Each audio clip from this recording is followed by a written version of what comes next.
8:30. Recording in progress. 8:30 a.m. on Thursday, January 8th. And call the Utility Policy Committee meeting to order. Speak up, Libby. Next item on the agenda is to set the agenda. We'll add a quick discussion on summary of the affordability program in with the 2026 water rates.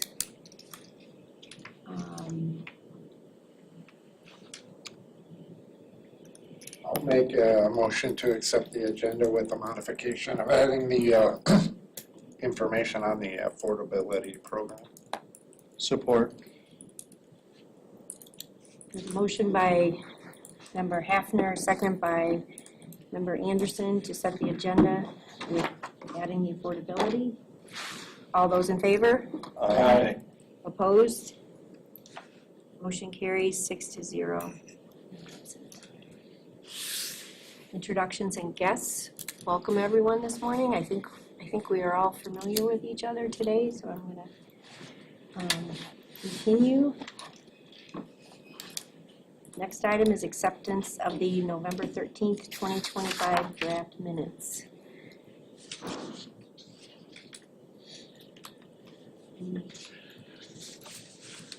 I'll make a motion to accept as presented. Support. Motion by Member Crum, second by Member Wheat to accept the minutes as presented. Any further discussion? All those in favor? Aye. Opposed? Motion carries 6-0. Any public comment this morning, either in person or online? If online, please raise your hand.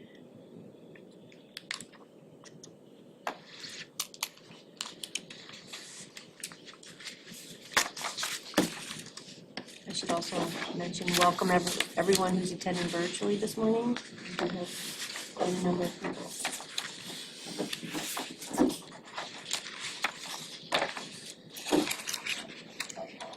We're on to item 6A, unfinished business, and A is the report on the City Commission action.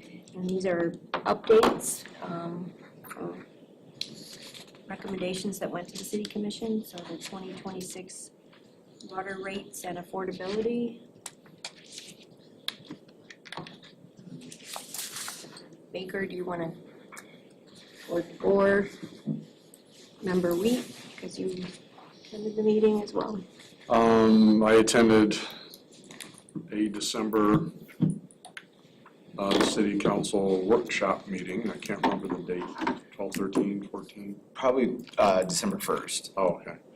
Where Director Baker gave a presentation on rates, both water and wastewater, to the council.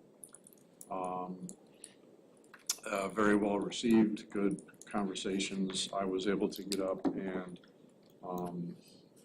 let them know that the UPC, again, I don't know how well informed they are about who the UPC is, but just introduction, who I'm the UPC, part of the water contract, and that we have reviewed this and in some detail, and we are recommending that we go with what was option B, sort of the middle ground, try to keep the swings out of the rates, and that was just a workshop.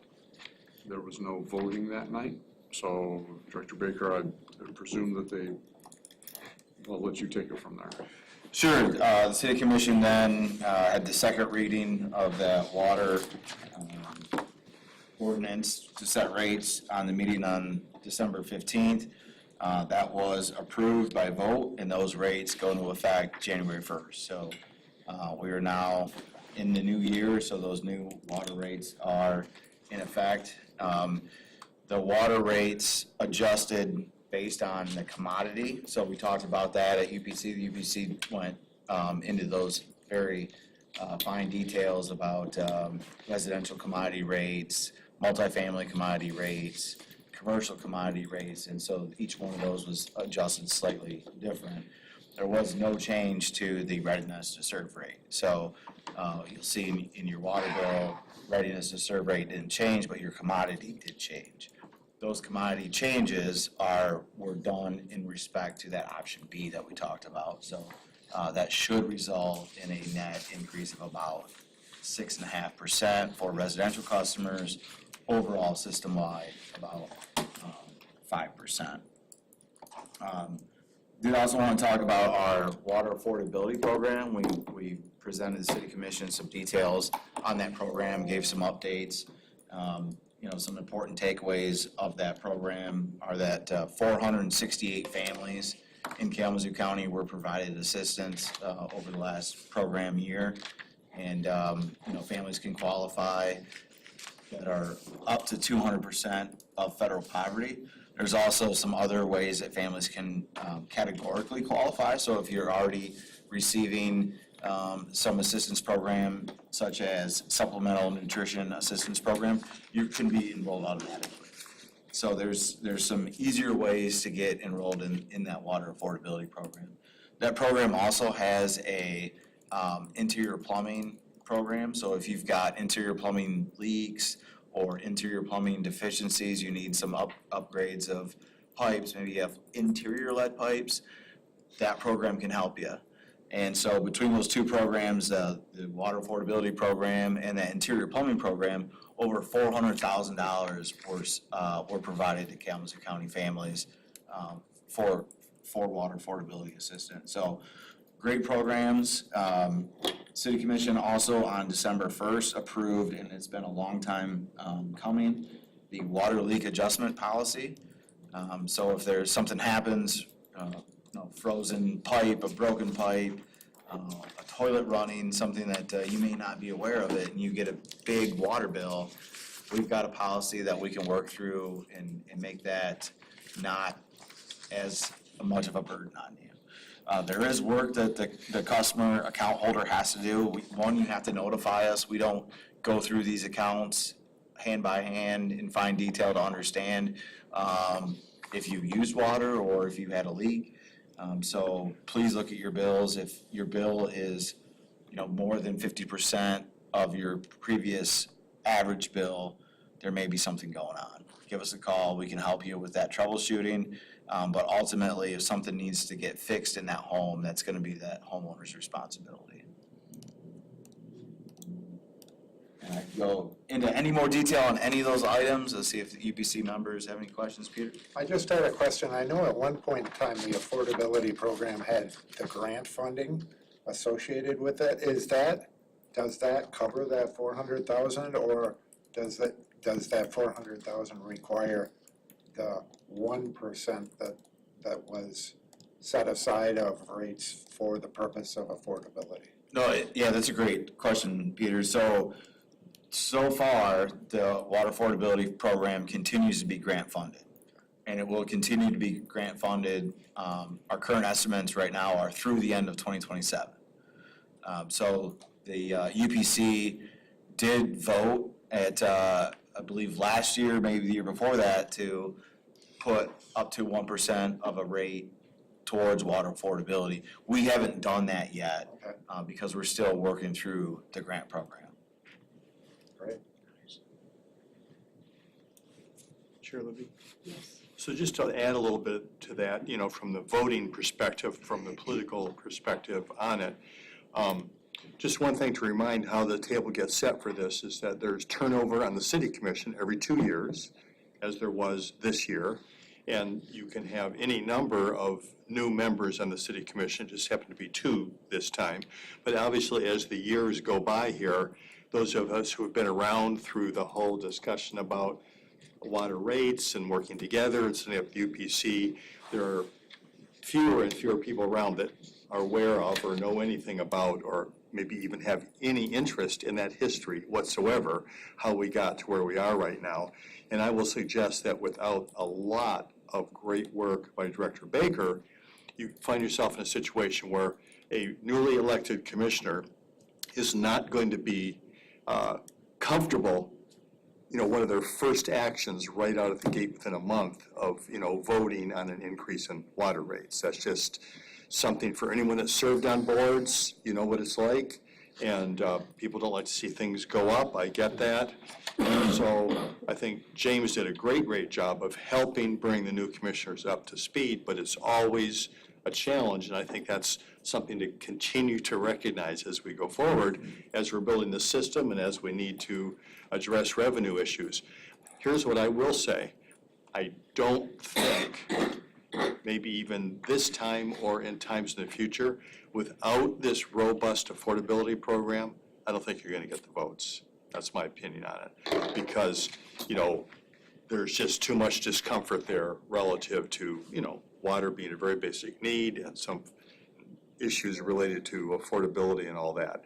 So I think it's great, and that's something that's talked about a lot, and that's something I think we need to continue to highlight, even though we've done a good job of trying to do that. I still think it's one of those classic things where you still might ask 9 out of 10 people and they have no idea about an affordability program just because that's not something people pay attention to in their everyday lives, really. But the three components of it, the fact that you get into trouble, you can have a way to work that out, the interior plumbing, and I think adding this leak component is important also. And I mean, it's one thing, you got a big event, the pipe freezes, or, you got water running, in some traumatic way you notice, but I'd say there's much less focus on this idea of a running toilet.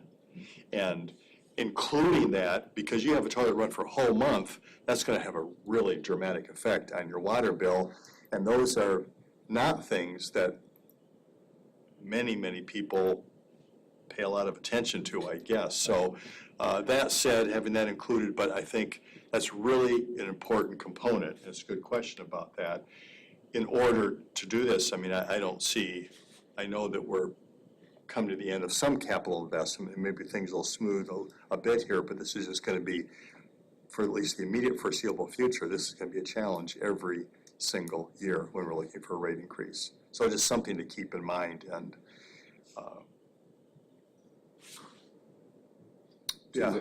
To that, number one, I agree. The presentation was fantastic and teed it up for the city commission to feel comfortable.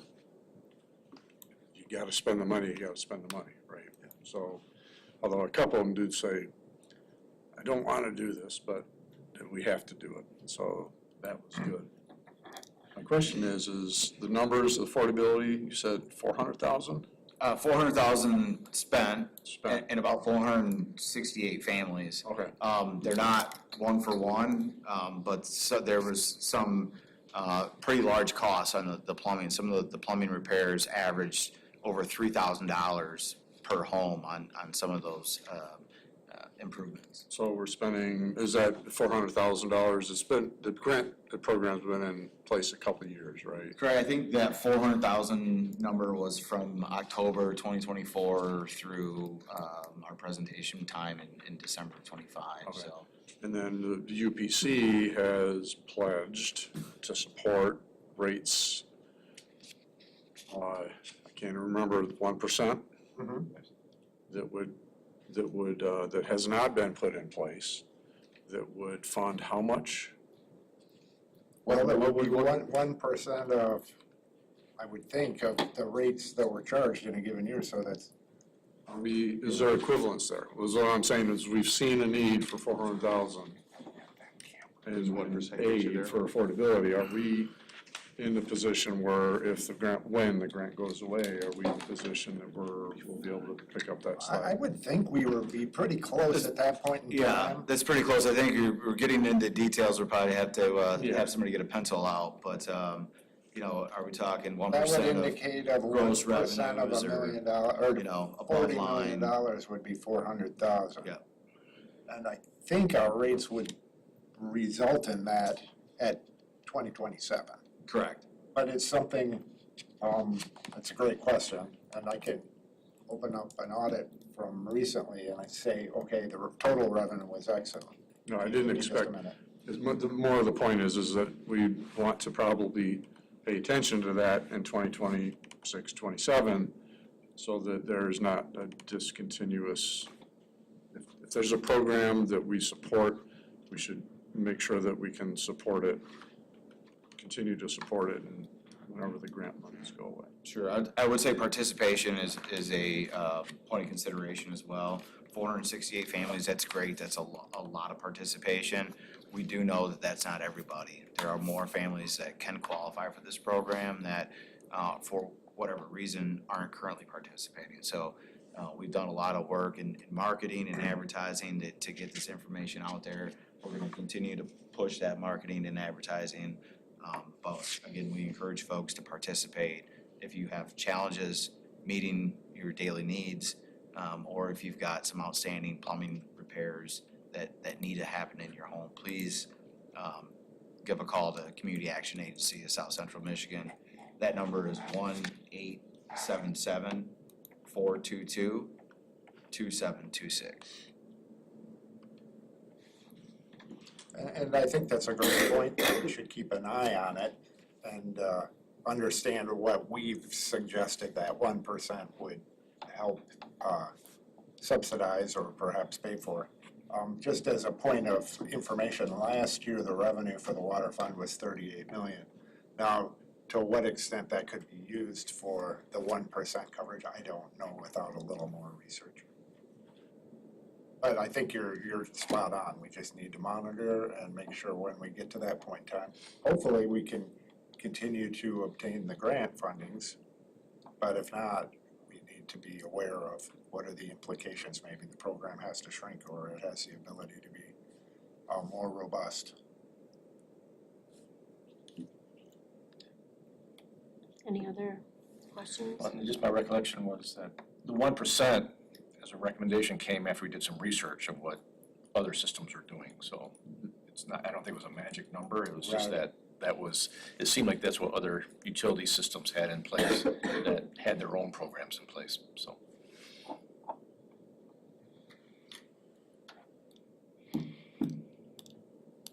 James, is this the affordability? Do you report on that annually or? We do provide an annual presentation on that to City Commission. And I think Libby, you had seen that or?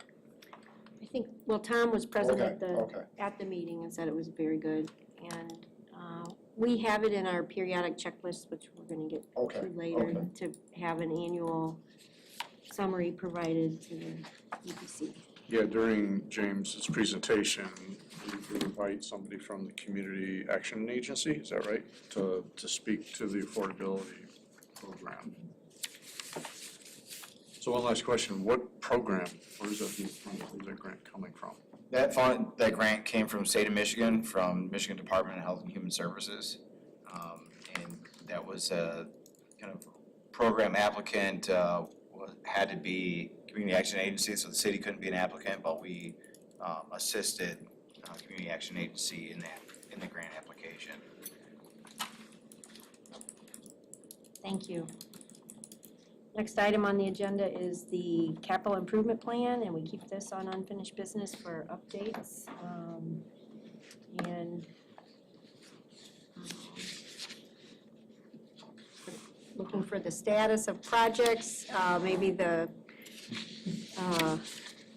top 10 or something of major things going on. Sure, I can hit some of the highlights. Some of our big projects are the station consolidation, Station 5 and Station 14. That project work continues. I just drove by there this morning. They're out there digging and installing water main and working on foundations, that sort of thing. So there's a whole lot of work going on, even through the winter on that project. That's a big project. Lead continues, even though we're kind of wrapping up one year, but we're going into the next. We're right now on Michigan Avenue in downtown Kalamazoo doing some lead service lines. We're also in the Edison neighborhood continuing our work there. We did over 1,000 lead service lines in 2025. That's our most ever. I don't have the exact number, but I know Anna's here. I don't know if Anna knows. We don't have the 2025 number. Don't have the 2025 total, but I know we're already over 1,000. So that's already the most we've ever done. So that's great progress on that. That work continues. You've got a lot of water main projects that are going in the ground. We've also got work happening in the stations. We call that our station corrosion control program to transfer to optimize corrosion control. So we're getting ready, probably February, mid-February, we're gonna start transitioning over on that with the low district going first. So there, will be some changes to water quality as we're switching things around. So we'll probably do a media release to let folks know that some changes might occur. So we're going to be increasing the amount of orthophosphate. There's gonna be an immediate change in the amount of polyphosphate, but over time, that's gonna balance back out again. So there could be some visual changes in the clarity of it as we work to increase the level of orthophosphate in the system. This is all done to put more coating on pipe walls that further protect against lead. Now, our lead numbers have been going down. A lot of that is in part to removing lead service lines. But even when we get every lead service line removed, there's still homes that have lead interior plumbing. There's still lead fixtures. So if your fixture, like your faucet, kitchen sink, for example, if that wasn't installed after 2014, it's not lead-free. It could have some amount of lead in it. So as a water system, we're going to continually try to optimize and provide additional coating and protection so that families are continue to be protected against lead. So this is an aesthetic change that people will see? This would be an aesthetic change. It is probably just momentarily because we're changing things around, so there could be some disruption. If there is, we track, respond to, and report every water quality complaint that folks may have, and so we're interested in that. That's something that when I bring the annual report out, I'll be reporting on that as well. So I'm more familiar with the disruptions that trigger some rust. And I know with those, the messaging was for customers to call the city. Correct. So that's the same message with this, and you're saying there could be some difference in color? There could, yeah. But are you saying also perhaps with rust, with changing things? Or? There could be some change in more rust visuals. You could see some color change, so they could appear more cloudy or rusty or yellow in the interim, and then over time it's going to go back kind of to where it was.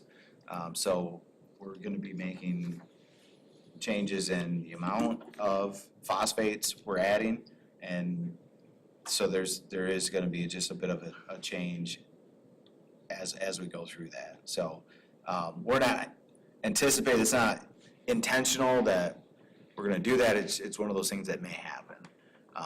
And so if it does, we can get out, we can flush, we can adjust things, and make sure we're responding to it. And we'll probably have some media release information going out mid to late February to make sure folks are prepared for that. Any other questions? I do have a question. I was traveling this week up north Burdick, the old Eden plant. The elevator storage tank, I know it's township. Is that hydraulically connected to the city system? I don't believe so. I believe that's completely isolated. Okay. And we've had other facilities that have elevated storage tanks for fire suppression, and those are completely separated, like the old General Motors Yeah. Was another one where they're completely separated from the system. Just on lead replacement, I think it's just worth noting what an amazing achievement this continues to be.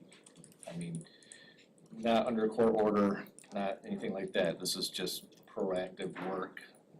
A lot of it has been grant funded through the state of Michigan, low interest loans, grants, things like that. So just the fact that the system's been able to proactively go out there, do this work, try to get as much of it funded through grants from outside sources, and get it done ahead of any mandated schedules that the EPA or the state of Michigan may put on the system has, I think, just been a real testament and is just great news.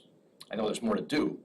And I know we talk a lot about kind of some of the older neighborhoods in the city of Kalamazoo, but I can remember some of the conversations about within Kalamazoo Township. So there are places that wherever it's found, that's where the crews are going to get it removed. So it's a really good indication of just getting the work done that needs to be done and trying to find other ways to help pay for that. So thanks. Thank you. How long has UPC been in existence? Obviously, I came on in last year. I want to say 3 years, well, since 21, is that 4 years? 21. 4 years. I think it's a great thing. That's the reason I asked that question, because in the city, when I worked 80s, 90s, I retired 2010. But much of the 80s and 90s, I can remember this discussion here didn't happen around the table for the groups. I remember sitting in with Bart Gethman on Black and Beach, when you were talking about rates and everything, how the city was funding things, and then how the rates paired outside the city, inside the city, the different things, because we hadn't matured to this level. The people at the table are talking to each other, the different groups and everything, and it's good to see. It's good to see, and it's a great thing. I think that we got here, and that the users of the systems have a voice into the system, but also the responsibility that the different individuals have, the entities. I think it's a great thing. I just want to say that, because that was something for a long time. I remember sitting down with Jerry Barnett Moore, Bart Gethman, and the public service directors talking about funding for each year and how the rates were being done out of borrowing and those things. And it makes so much more sense that the participants of it, the users of the system, and have voices, but also an investment into the system. I think that's a great thing. Thank you very much, Will. That was a lot of work. Yes. To get into this. Yes.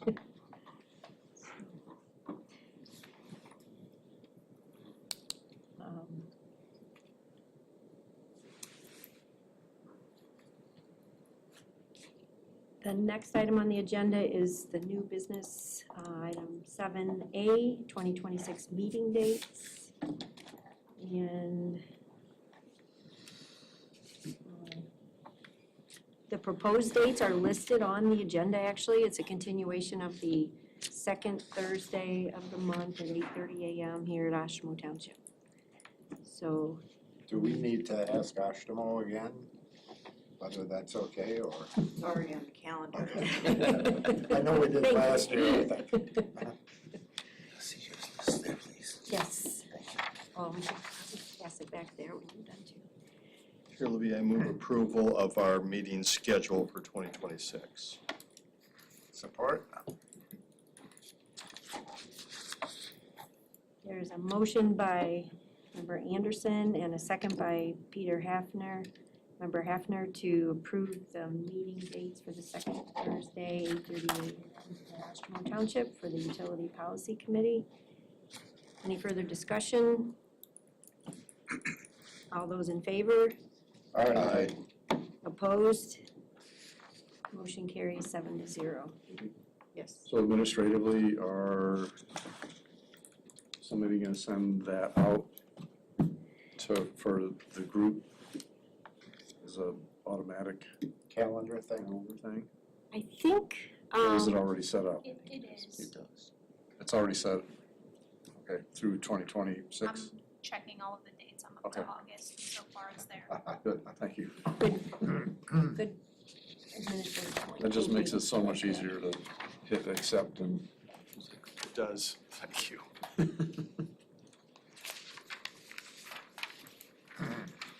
The 12/31/2025 quarterly financial report is not ready for today. You know, we had the holidays and people on vacation, so we will bring this back in February.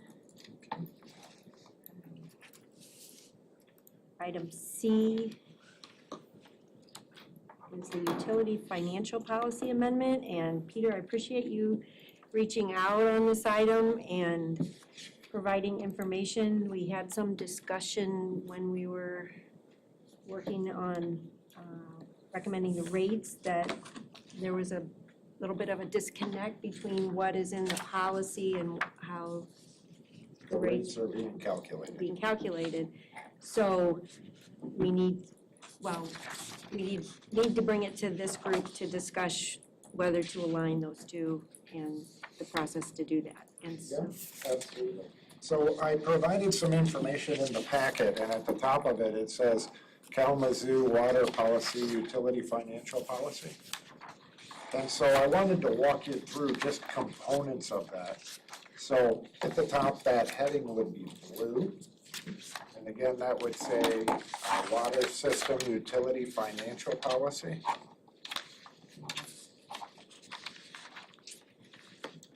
Couple more pages.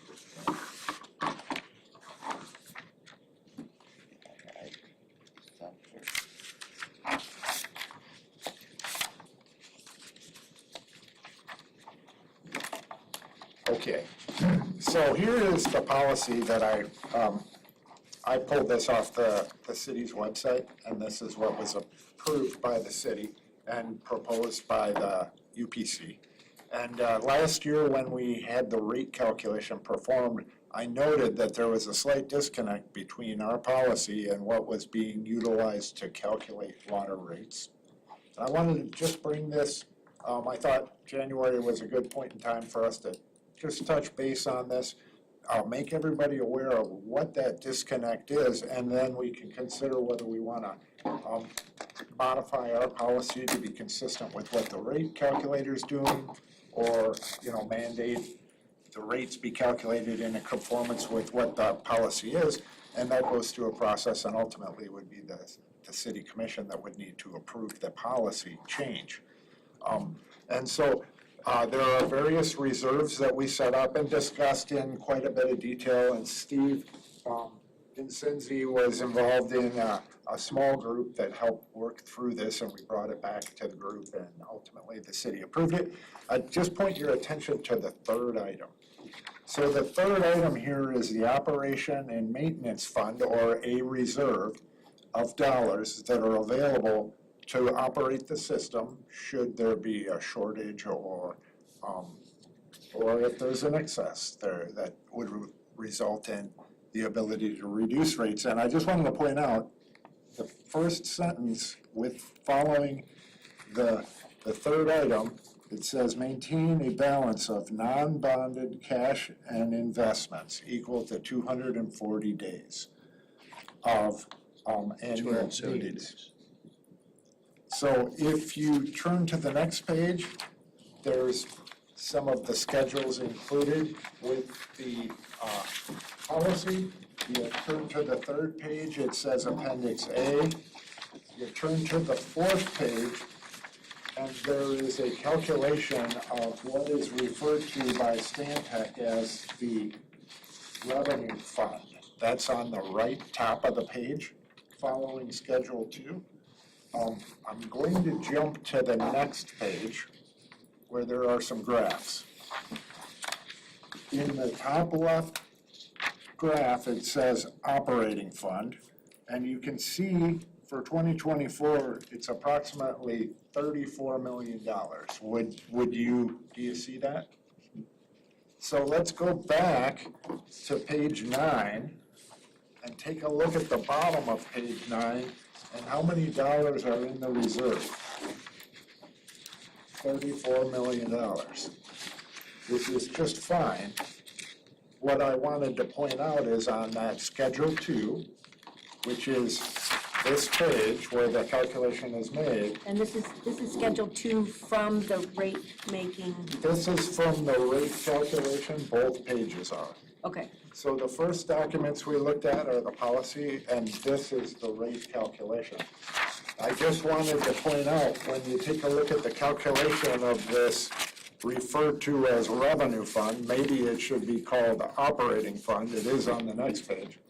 Or maybe it should be called the operating reserve or whatever, but regardless, the calculation here of $34 million worth of that reserve is not cash and investments, it's cash and investments at the top of the page.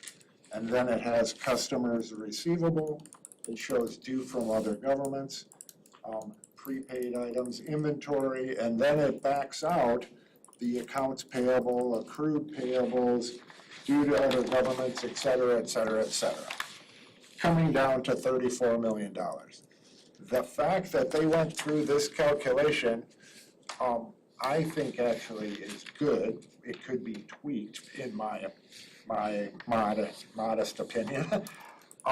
But I would prefer that the policy would be not just cash and investments, and I will point out why. So if we go to look at this calculation, you'll see that we're using cash and investments and balances due from our customers and then due from other governments. There was a substantial amount of grant funding of the system capital components, such as lead line replacement and other projects, that if that was not included in the calculation, the rates would have had to go up more than they were approved to go up. And so I think our policy of saying we need a cash and investment reserve maybe should be broadened to say the reserve should be calculated perhaps current assets less current liabilities, but I think we should refine it even more. And so, you know, if it wasn't a year with all these federal grants, maybe we could have got away with using just cash and investments. But when you have paid for projects and you haven't received the grant funding yet, that would really kind of do this to our rates. It would require it to fluctuate up and down. And so I think our policy should be broadened just for operation and maintenance fund in our policy on the first page, so that it is more aligned with what's going on in the rate calculation. And not just more aligned, basically, it should be the same, right? And I just wanted to bring that concept to you. Whether we do it or not is totally up to this group and then to provide it to the city. But I just thought, hey, there's a disconnect. We got a policy, then it doesn't get followed in the rates. And I'm kind of happy it didn't, because our cash and investments was $31.5 million, and we needed 34, and our rates would have had to go up. And just using cash and investments in a year when we have substantial grant funding, it's just something we didn't consider when that policy was approved. And so I just wanted to bring to the attention of the UPC, hey, there's this disconnect. Do we want to take some action? Do we want to leave it and assess it next year? It's really up to this group if we want to provide a proposal to the city to modify that policy to align what's occurring in the rate calculation versus what the policy says. And I hope, I'm happy to answer questions, and I hope I didn't confuse you, but I wanted you to kind of walk through it step by step. Yes. I think that's a good point, and I think it's, you're recognizing the reality of a situation rather than sort of just some broad overview language. I'm not quite sure how detailed you get in the policy to try to fully represent that. I mean, you can go through line by line and say, well, Right. should, you know, And things will pop on and things will pop off, so you're dead on yeah. So I'm not sure exactly, how we because could you're trying word to it. stay, I think that the intent was to stay a little generic here, right? Right. So, I mean, I guess the devil's in the details, so to speak, and how you frame it, but I don't think it's, I think it's a good idea. I don't think it'd be a particular problem, you know, taking a policy change to the city commission. It's relative to clarifying language, I guess. Right, and what I could do, but I would ask you to say do it, is I could put together kind of as generic as possible, but yet to be consistent with what was used, Yeah. or could be used, should be used going forward, and perhaps share that with City Finance Director, Mr. Vincenzi, and then bring it back to this group, or we could proceed however you'd like, so. I think that makes total sense. And I appreciate the explanation, it's so clear. And I think we should align the policy with how we're doing it. As generically as possible. Yes. And I don't know, it seemed like Stan Tech should be at the table as part of this discussion, because they're the ones doing the rate calculations, they're the ones preparing these tables, and I don't know, maybe that's just the utility way of calculating, and in their mind, they might say that, that's completely within the confines of your policy, and this is the way the accounting works. I don't know. It seems like it would be helpful to have Stan Tech, the city's CFO at the table to see if we need to make a tweak, which, if we do, we do. Or is this just kind of the typical accounting, and this is the way utilities work? I see Steve is on the line and I'm not sure there's on the Zoom component, but I would suggest, as long as this group's okay with it, is I've just asked James to maybe contact Steve and see if he could set up just a call with Stan Tech briefly, so we could just discuss the issue, and then I could come back to the next time and provide, any insight, and they say, yeah, that makes sense, and then we could proceed from there without taking action before we come back again. Does that make sense to you? Yeah, I agree. I think setting up a call, with Mr. Fasenzi and Stan Tech and kind of going through their tables and Yeah. seeing if we can create some alignment and some language recommendations for the policy, and then we could bring that back to the UPC with, a bit of a more formal recommendation. Yeah, of how to proceed regardless, so we don't spend time putting a policy in place. But I think it's a great idea to have Stan Tech in the mix, and I would ask if this group is okay with it, that James ask Mr. Vincenzi to set that up, or however your hierarchy works. Question for the city, and I agree that's the proper course of action, but then depending on what the report back is, how much work administratively is it to change that policy? Is that a heavy lift, or is that a memo and on a consent agenda type of thing? I'd have to defer to Mr. Fasenzi. The utility financial policy is really under the authority of the CFO, so. Okay. And we can bring that back next Have time. that, if we can have that call, that meeting, it'd be good to know that. Yeah, is it worth our effort, or? Exactly. Do we want to vote to authorize this? Essentially kind of a subcommittee person on this, Steve, Peter, and Stan Tech? You can take formal action, or it kind of feels like it's a semi-informal thing anyway. So a meeting and bring back information. Yes. Yep.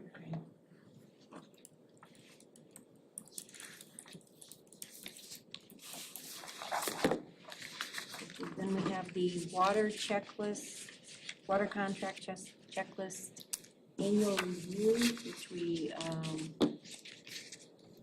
typically do at our first meeting of the year.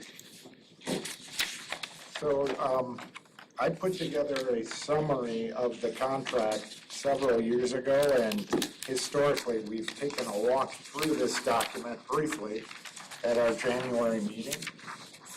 So at the top of the page, it says summary of select UPC contract requirements, and it has my initials, and I did this in 2024. It should be following the document that we just discussed within the packet. This one right here. Probably 3 more or 4 more. Near the back of the stack. Keep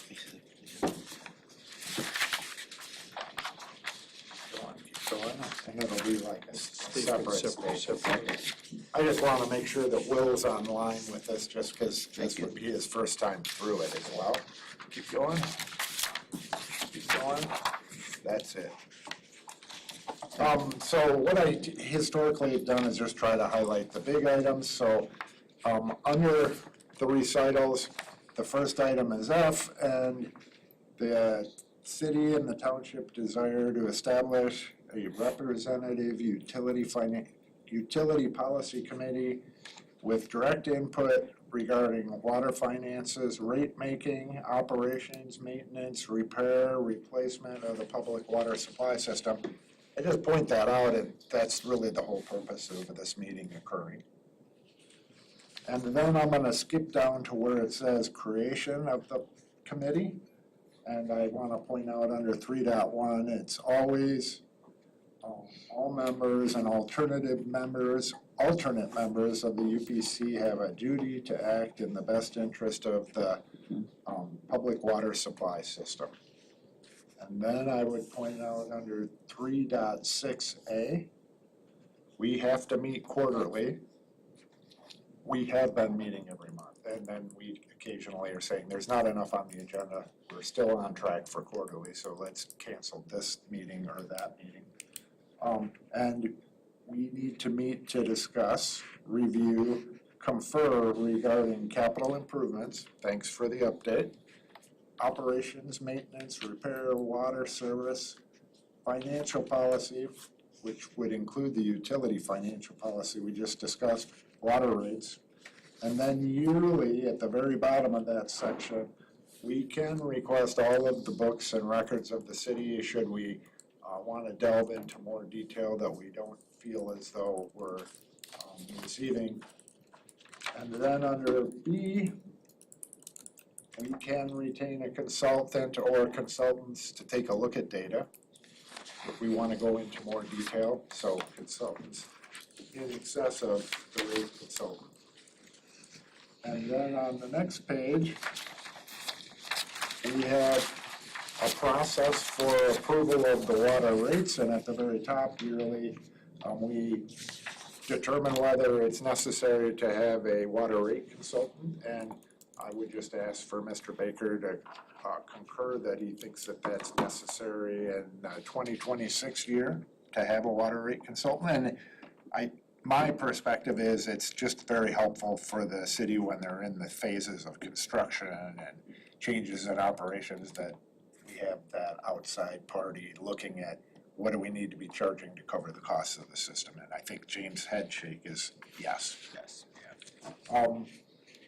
And then we also are, under the second bullet on the second page, it says yearly, where we're gonna use a rate consultant, we should review and discuss proposed water rates and the factors and components set forth in the contract for setting rates. And historically, this group has set one or more individuals, given them the responsibility of kind of just working with the rate consultants and understanding the process and bringing back kind of here's where things landed. Under section D, we get to identify who the rate consultant is. We do that for a 2-year period, so I think we're good through this year, and then we would take a look at that issue again. And we also, as needed, if you take a look through here, we can take a look at the services that are provided, the billing process. And so this UPC has broad authority to kind of oversee the water process, at least just from a review and consideration perspective. We haven't delved into the billing process or things of that nature, but that's available to this group within the contract, I would point out. Under section E, our input would be considered by the city commission in the long-term policies, plans, goals of the water system. And so those policies would include the utility financial policy, early retirement of debt, billing collection methods, et cetera, et cetera. And under F, the first bullet, as needed, may review the services and costs of services. When we do that in a broad perspective of looking at quarterly financial reports, looking at the annual audit, and if you turn to the last page, there is a summary of things that we've kind of put on an agenda to address some of our requirements of this group. Responsibilities are trying to be addressed by some of the things on the very last page, which we should take a look through and say, hey, did we need to add something, or can we pull something off? And I would ask Libby if you want to walk through that component, which Yes. I think you put together last year, and This group, I adopted this periodic review schedule, and it came out of, again, the checklist of what they were doing it, and it's helpful, just like that in the agenda, to reference this to see what we can kind of look at taking months. We're looking at the checklist, again, we talked about, we're doing that in January each year. The affordability, we're looking at annually, and we had that summary today. Consultant billing, we also did reach consensus to look at those summaries quarterly. And that's another one we could bring in February for the fourth quarter of 2025. The financial reports we're doing quarterly. The meeting schedule, we look at in January, we did that already today. Rate consultant appointment is every 2 years. I have it down for April 2026, but I think, I'm not sure if that's correct. yes, I think you are correct. That's something maybe James could take a look at and come back and identify what they're approved through, because I think our last approval of the rate consultant, initially it was 1 year, and then we said we're gonna do them another year, right? And so we might be up, I don't know, but we should check that out. I think the agreement only allows for 2 years. Right. And we didn't have the It mandates. the cost, we didn't have the cost for the second year, so we needed that, but I think we've received it. And maybe that was for 26, if it was, that's just what we need to know, that we'll need to look at it for 27.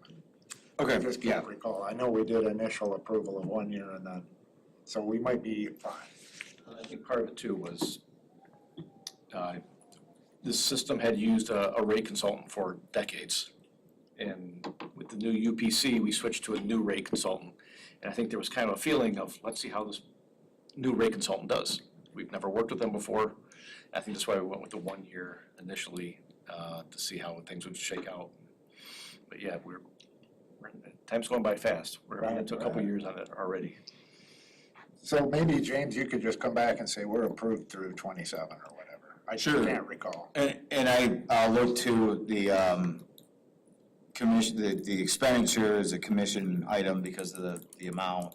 And that might have only gone a year, and the UPC approval might have gone, 2 years or something. So I'll check on that aspect of it as well. And then we have annually looking at the Appendix D, the fees, reviewing those, I have that, Which is the rate, actually, right? yes, in May. And then the audit, reviewing it in July annually. And then the rates development review annually, we have July to October. We ask for 2 months, the first month to talk about the detail of how the rate was set that year, and then action the following month, at least a minimum of two meetings on that. And I think we need to add a component to this listing of approval of the rates for the professionals, as that's in the contract. And we're gonna look at that today, I believe, Libby. But I don't know if we wanna add it to this list, so we just don't forget, okay? No, that's good. Each January, we could put down, we need to review, approve, or not approve of the rates of the professionals on the UPC. Yeah, that's in our bylaws. Okay, Go through the bylaws too to see if there's anything in there that, yeah. that's one that was in the bylaws that was overlooked. So I wonder if there's more that should be added or subtracted, and then should we approve it again? Since we approved this initially, right?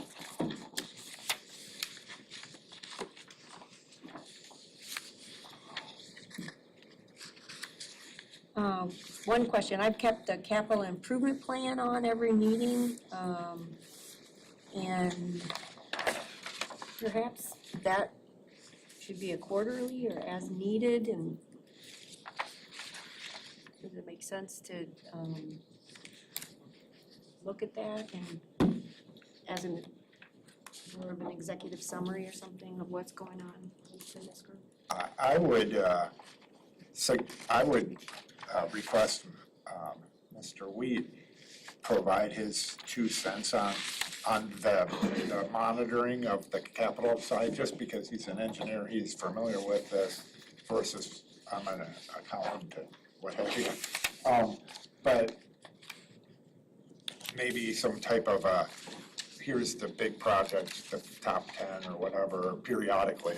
You know, what are your thoughts? I mean, I kind of rely on you to understand what they're doing and whether there's some, you know, hey, why do you do this or whatever. I agree. When we get the capital improvement plan from James, it's the spreadsheet, 100 line items. That's part of the budget As part of the, that's part of the rate part and the budget. and the budget. Yep. And we're getting that, we're looking at that. We don't approve it, I don't think, but we look at it and it's like in the fall, right? It would be before September, usually in the July, August timeframe. You know, if we've got to make any changes to that, or if there's any projects that the UPC would really like to see, you know, pushed forward or moved around or something like that. We'd want to do that before we go into that rate. Yeah. So I'm not, so that brings up a different issue. From reporting, I'm happy to do that and look at it, and I did that last year, but just did it verbally. You had mentioned sort of the top 10. I wonder if when that gets presented to the UPC, rather than just the big list and me saying everything looks great, top 10, what are the drivers? Because really, your operations and your capital drive the rates. Correct. So what are the drivers of the rates from the capital side? Because there are a lot of those lines that are insignificant, you know, but a lot of insignificance turned up, you know, start spending 100,000 here, 100,000 there. But maybe the top 10, and you sort of just did that for us this morning. That would be, I think, helpful for the group. And I would still go through and look line by line and just, and then help UPC, guide the UPC. I don't want to second guess the system and what you guys are looking at, but if there is some project we decide we need to pull forward or push back, you know, that's something I could be looking for. You know, that's probably going to be a situation where, you know, some other project is coming along that maybe you're not aware of, you know, that kind of thing. Aligning projects more than not doing it this year and doing it next year. That'd be the only reason to move something around. So that's my only suggestion. I'll continue looking at that and reports to the UPC, but sort of an executive summary when you provide that to us in August. Yeah, it'd probably be a good opportunity. Yeah. I think, John, what you're really describing is what we're doing in the real world. Is there's an annual development of the CIP, right? And so as you described, that happens around budget time, but a little bit before actually, so those projects can inform the budget. And then there's the monthly or quarterly updates to the UPC on the CIP plan and its progression. So I would think that we still need to see the full CIP as part of the budget process, but to your point, highlighting those projects that are the big ones, I mean, I think we should still keep it on the agenda for each meeting. Okay. So I don't know, it's one of those topics that is it has an annual, just like the budget, it has an annual process, but then there's, there's the ongoing, how are we standing, as an update. The other benefit of August deep dive, if you will, into CIP is that that could potentially time us well to have the state's IUP, and intended use plan, even if it's just a draft, and that kind of lets us know where we are on big state grants. So to add to the schedule would be the capital improvement, monthly review, when we're meeting, monthly, or I don't know how you say, each meeting review, of the highlights of the capital improvement plan, and then more of a deep dive when it comes out. And we can address that each year and say, would you please take a look at this for us, Tom? You know, as you have a lot more knowledge of that arena. A review and an executive summary of the plan in August.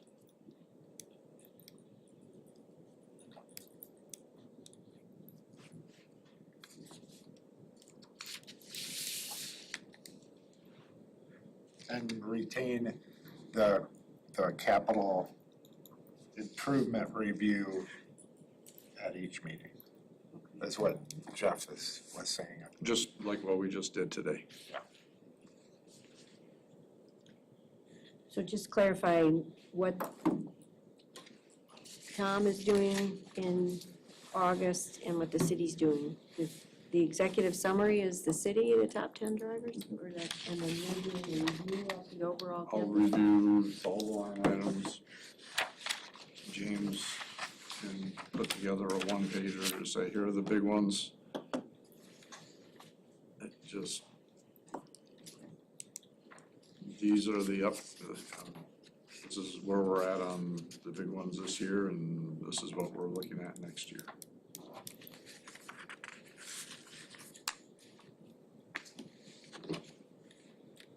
James, when that's not this issue, but James, when will that consolidation be completed? So that should go online between 2029 and 2030. I don't know, Anna, do we have any clear sightlines on that? 2029? Okay, so long way out, big project. A lot going into that. Yeah, okay. So good discussion on the periodic review schedule, and I'm looking for a motion to approve the schedule with the addition of the annual approval of the professional hourly reimbursement for the bylaws and adding the capital improvement plan review, a monthly summary, and then annually for the top 10 executive summary and the overall capital plan review by engineering. Is that what? It's a long motion. And you'll summarize that on this schedule. Yes, I mean, that's adding 2 or 3 lines to the schedule. I would And make, I could bring it back if you want next time. Or we could just make the motion. I would make a motion that we approve the periodic review schedule as modified to include the review of professionals on the UPC and the capital improvement program. No, support. Motion by member Hafner, second by member Wheat to approve the periodic review schedule as modified with the professional consultants rates and the capital improvement review. Any further discussion? All those in favor? Aye. Opposed? Motion carries 3-0. So, following up on those responsibilities, we have the Item E, the UPC Professional Member Services 2026 hourly rate approval. And there were hard copies handed out today of the proposal to the City of Kalamazoo. And just in a nutshell, we have the hourly rates of the Hafner Group at $195, Main Meridian $195, and Pine Newhoff $210. So those are the amounts that are on the table. I have one question, Chair Libby, and I can't remember where this ties back to policy where we're gonna have an automatic cap on this. I think it was 25 Yeah. in our policy. I noticed that one of the proposals, the cap is significantly lower than that 25. I don't know if that matters. It's the Main and Meridian proposal that is capped at 10 on an annual basis rather than 25 as the other two are. I don't know if that's, I'm okay with leaving it the way it is right now Okay. for the water UPC. And then the reason that my group is saying 25 was that's the policy of the city, to Right. just say, you know, we won't go over that because we know that requires other actions by the commission. But the numbers we've been looking at have been well below the year going down. I move approval then of the three professional member service agreements and associated rates for Hafner Group, Main and Meridian, and Prine and Newhoff. I'll support. There's a motion by Mayor Anderson and a second by Member Crum to approve the rates as discussed. Any further discussion? And I do believe members still approve this, even though it's. That's I a very would good question. suggest Maybe we we could should just do them all together abstain. then. There's 4 other people to prove it. There are 4 others that could, yeah. Right, so I would Majority. suggest me just abstain and then you approve it. Sure. Yeah, I was gonna abstain from my part. So maybe we should do it 3 separate. We could either do it separate, or we could do it as one, and we have 3 abstentions. Okay. And 4 favorable. If we're gonna be quick, And then if we have Yeah. to, we'll do it individually. Because of us. Okay, great. Fabulous. Okay. okay. Can I just add, as long as the minutes reflect that there's no disagreement here, it's just we're abstaining for those purposes. Yes. Okay. All those in favor? Hi. Okay. Opposed? Abstentions? Okay, thank you. Then we have the professional service invoice approvals received by the city. There was one added today that they received, Those 2 have ones. yes, and one of those is in the hard copy.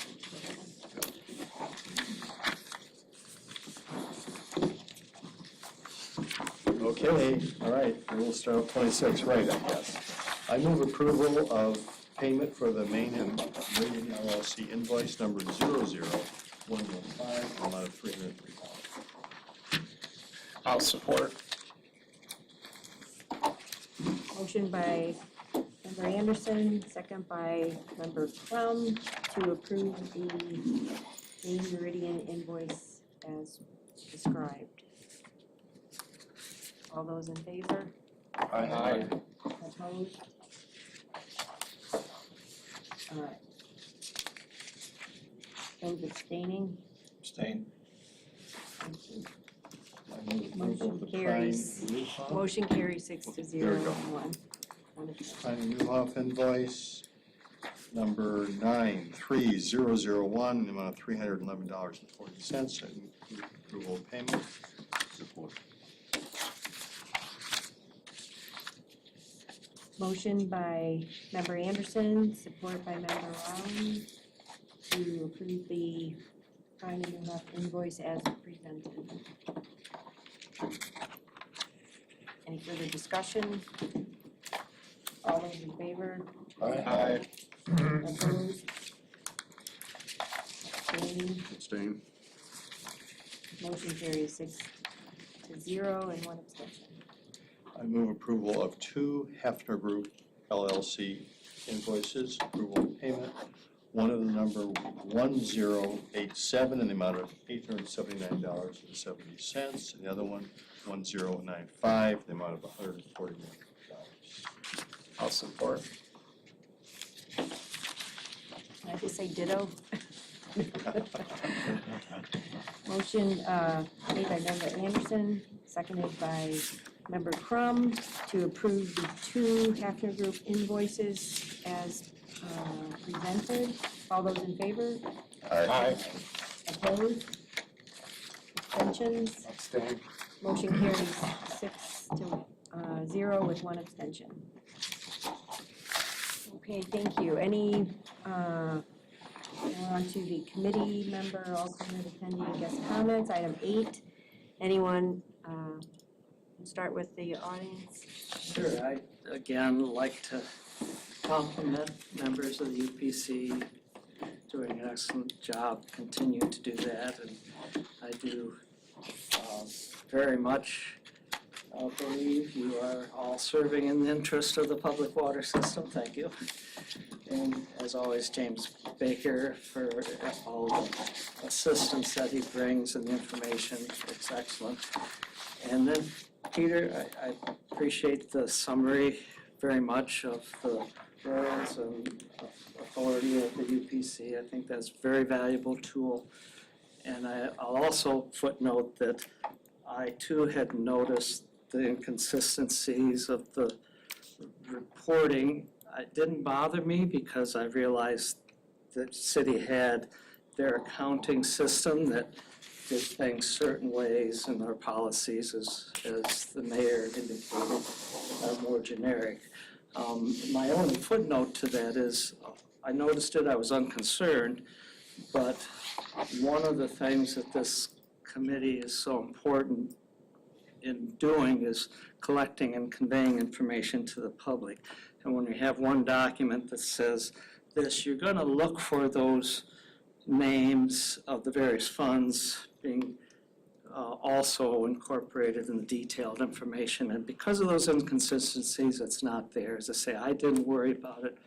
But I think, you know, moving forward, tweaking, you'll probably have to get ES&A if they're still your accounting software to kind of tweak their program. So it might not be exactly trivial to get there, but I think it's a goal to put together and to move in that direction.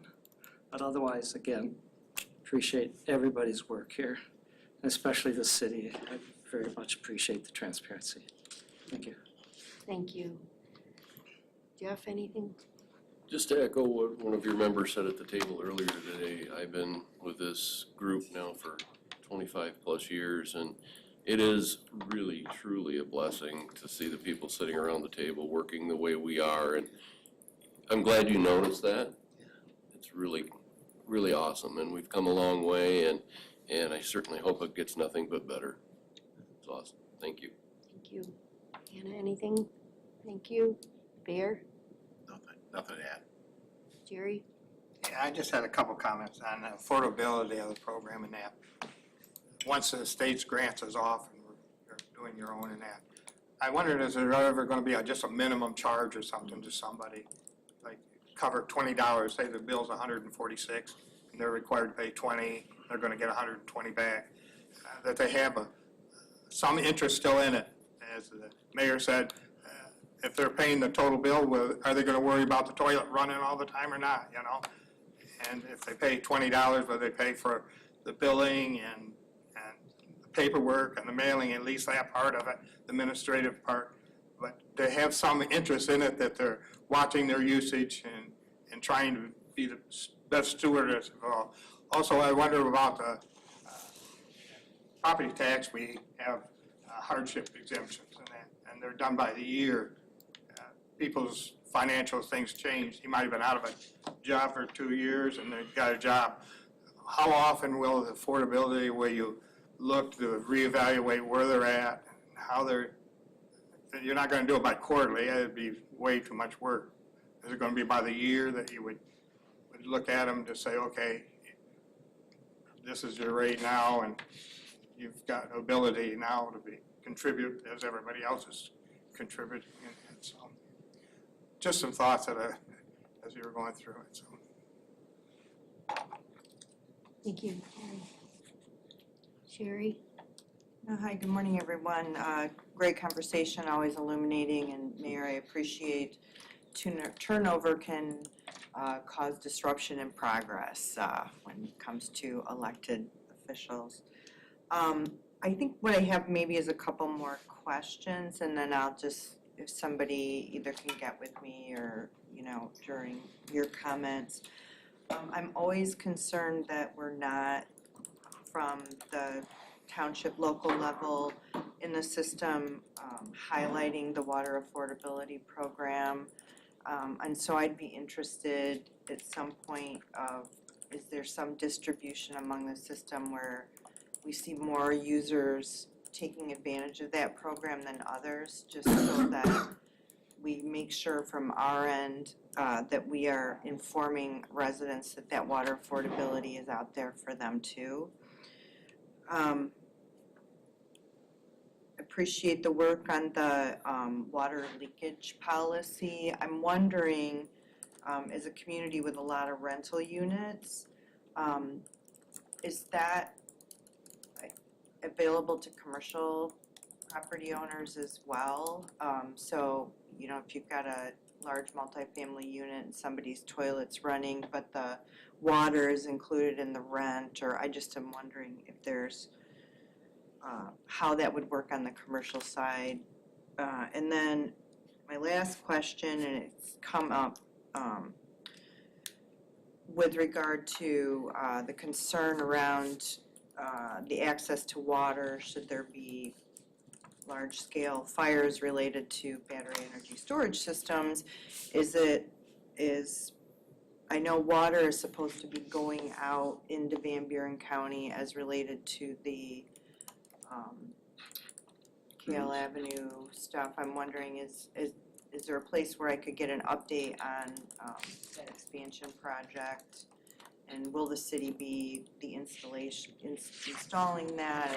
It just occurs to me that I haven't heard anything about the next steps in the progress. So those are my questions and comments. Thank you. Thank you. Good questions. Emily, anything? Anyone online?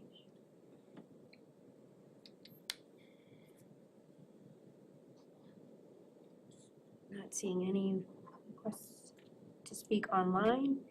I'll go around the table here. Nothing. Just had a billing update that we're working through. We've got about 1,500 accounts in Richland Township that we're updating with smart meters. Some of that work also involves changing zones. Zones are like when we do reads. Going back several years, we used to do our reads in cooperation with Consumers Energy. We've changed programs, and we're doing now all of our own reads and all of our smart meter reads. So we're consolidating, changing read zones around. There were some accounts that were charged the wrong amount for the readiness to serve. So they went either like a long quarter or a short quarter, and that readiness to serve wasn't properly appropriated.